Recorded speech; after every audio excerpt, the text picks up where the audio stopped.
Man saw my hair by mistake without my intention. What should I do? How to repent?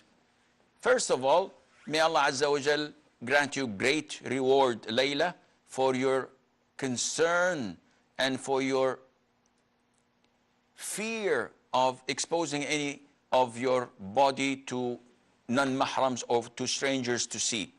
This is a characteristic that we lack nowadays among the Muslim women, because for ages Muslim women were known to be conservative, to be protective, to be chaste, to be modest.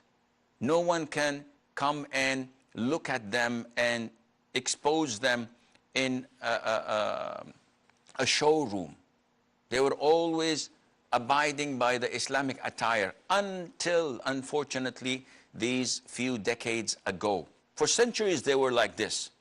Only few decades ago, Muslim women now are showing their flesh, they're exposing their hair, they're not abiding by the hijab, and they don't care. Just turn on any news channel or any TV program in Muslim countries, and you will find shocking scenes. So may Allah Azza wa Jal preserve you and protect you.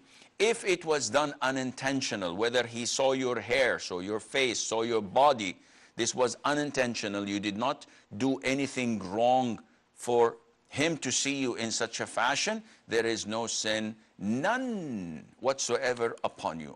Didn't Allah Azza wa Jal say in the last verse of Surah Al-Baqarah, رَبَّنَا لَا تُؤَاخِذْنَا إِن نَسِينَا أَوْ أَخْطَأْنَا? Oh my Lord, oh Allah, do not burden us if we forget or we err, we make an error, we make a mistake.